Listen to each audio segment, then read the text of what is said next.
Hello everyone, welcome to my channel. Let's start the video. బాబా అని ముందు పిలిచింది ఎవరు?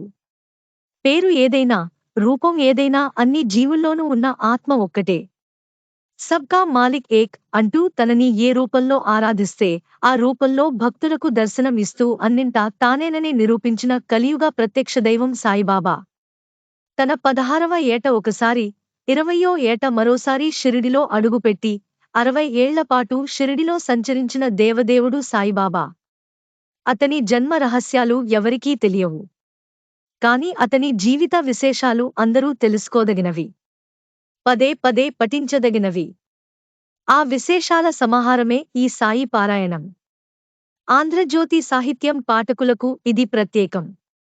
షిరిడి మహారాష్ట్రలో ఓ చిన్న గ్రామం. అప్పుడే తెల్లగా తెల్లారింది. తూర్పున సూర్యుడు ఉదయిస్తున్నాడు. మారుతి మందిరంలో పువ్వులు కోసుకుని పూజ చేసుకునేందుకు ఇంటినుంచి బయల్దేరింది ఓ వృద్ధురాలు. అడుగులో అడుగు వేసుకుని మెల్లగా నడుస్తోంది. ఉదయిస్తున్న సూర్యుణ్ణి చూడాలనుకుందామే. తలెత్తి చూసింది. వేప చెట్టు మీదుగా ఉదయిస్తున్న సూర్యుడితో పాటు ఆ చెట్టు కింద ధ్యానంలో ఉండి సూర్యుడిలా వెలిగిపోతున్న ఓ యువకుడు కనిపించాడామెకి. కనిపించిన ఆ యువకునికి 16 ఏళ్ల వయసు ఉంటుంది. తెల్లటి పొడుగాటి కఫిని ధరించాడతను.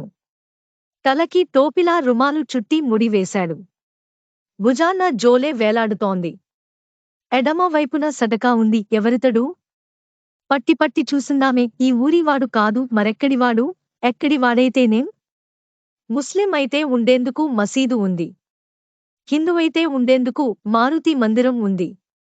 అక్కడెక్కడా ఉండక ఈ వేప చెట్టు కింద ఉన్నాడేం పాపం బాబూ అని పిలవబోయిందామె. అయితే ఆ మాట బాబాగా ఆమె నోటి వెంట వెలువడింది. బాబా అంటే తండ్రి అని అర్థం. బాబా కళ్ళు తెరిచాడు బాబా. కరుణతో చూశాడామెను. చల్లగా అనిపించిందామెకు. నీ పేరేమిటి? అడిగింది. నవ్వాడు బాబా. పేరడిగితే నవ్వుతావేమిటి? నీ పేరేమిటి? రెట్టించిందామె. నువ్వు ఏ పేరుతో పిలిస్తే ఆ పేరుతో పలుకుతాను అన్నాడు బాబా. Thank you for watching and subscribe now.